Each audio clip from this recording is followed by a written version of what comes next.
Hey everybody, let's talk about the week and the concept of policing the police. Um, this is a pretty controversial topic all in and of itself.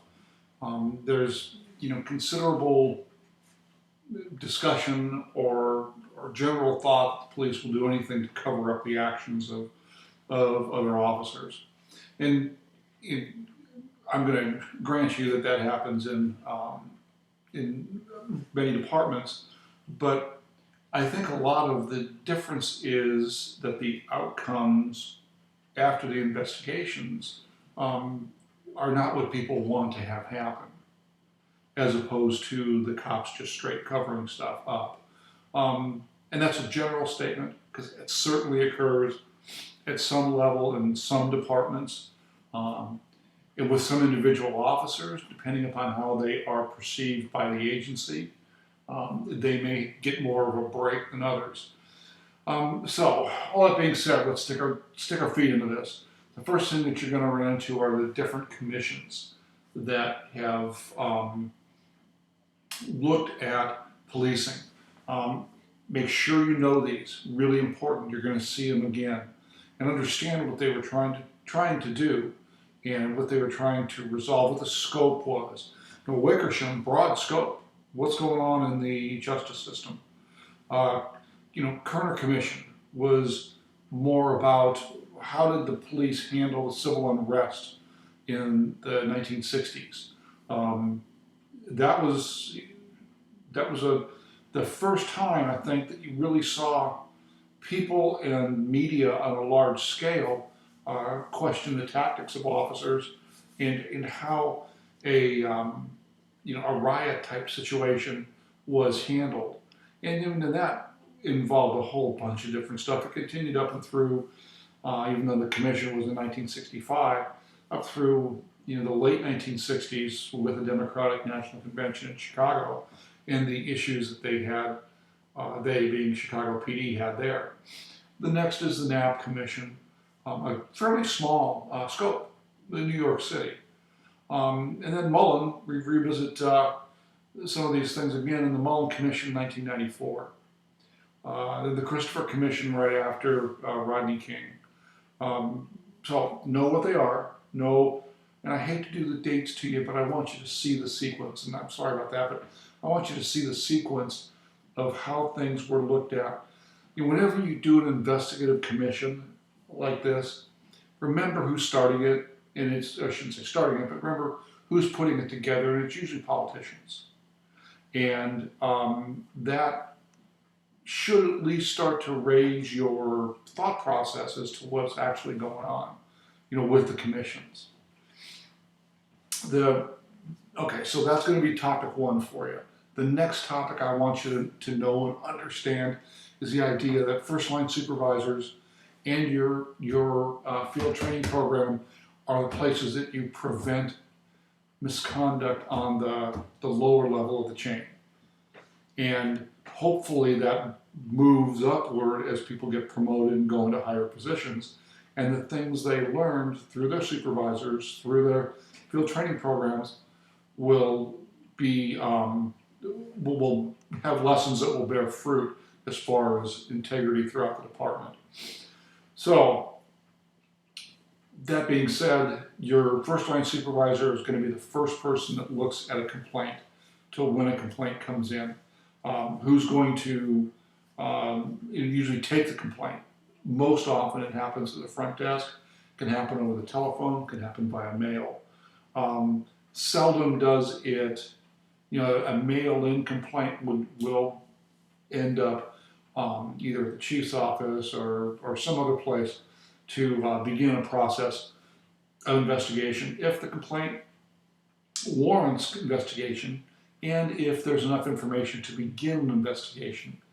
When you start having kind of shadowy complaints and shadowy investigations, remember that here's the cynic in me, that management can start an investigation for not for good reasons.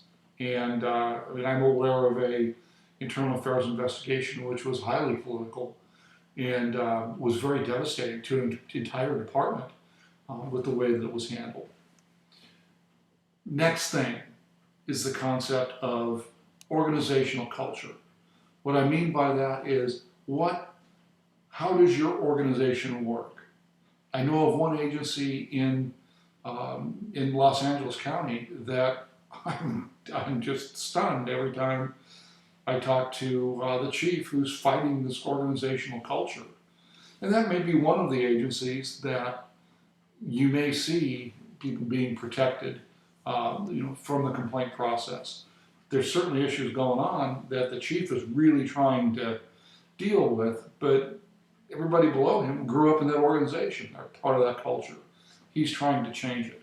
I'm just amazed every time I talk to him. AB 301, Peace Officers Bill of Rights. You may want to look at that online. That's going to be an important part of what you see in the exam. The rest of the police oversight. There was a time when a person would make a complaint, call up with a phone, try to make a complaint, and the supervisor would do the very best he could to talk the person out of it. Unless, of course, it was a complaint that was really bad. But I've seen really bad complaints where that's happened, where not officers, but people within the department have tried to talk complainants out of it. And that's always been a horrible outcome for the agency, especially. In the 90s, there was a guy by the name of Don Jackson. He had worked for, I believe, Hawthorne, and then he was a police officer, he was a sergeant, and thought that African Americans were being mistreated in the field. So he would go out with a film camera and a van. He would try to get himself stopped by the police. He did the very best he could to incite a problem, push buttons of responding officers, and he's very successful with that. Long Beach had a really bad incident with him, he would call agencies and try to file a complaint, and officer or supervisors would try to listen to what he had to say and then try to talk him out of it. And he was able to turn that on officers. And that even happened to our department. We got that. And when you listen to the tape, the sergeant, great guy, really good guy, good values and standards. Jackson was able to put the tape in such a light that it didn't make the department look good. And so here's the industry standard. Somebody called, wants to file a complaint. Sure. I can take it over the phone, or I can send you a complaint form and mail it back to us. 9 times out of 10, the people that were trying to set up the department would want you to send a complaint form in the mail. And, I would do a little digging to see what the deal was, but then, okay, here it is. Here's a complaint form, and send it back to us. You will see some things about Walker and the typology of civilian oversight, and that means some sort of a civilian review board. He suggests 4 different ones, different types. Then the next point is going to be the use of force and how that works. I think the downside here is I think people really have the impression that the police are going to be able to solve most any problem whenever they want, without any kind of force being used, that they can simply talk somebody into handcuffs. Now, I got to tell you, I was really successful with that in my career. I only had a few incidents where force had to be used, and usually I was pretty lucky with that. Other officers, really good guys, really good men and women, but for some reason people would just resist. It was kind of an interesting thing. But understand that there's no magic pill. There's no 15 words you can say that will diffuse any situation. And when you get somebody trying to tell you that, I don't think they're being realistic. One thing that's important is that you look at the idea. I saw a study just recently looking at stuff that said that in a year there is 50 million contacts between the police and the public. And very rarely do you see force used. And that's something, I think I've got something up there on the week's work for you to look at when it comes to that. Okay, getting close to the end here. Cases they want you to know. Tennessee v. Garner. The old common law rule being overturned regarding fleeing felons. Graham versus Connor.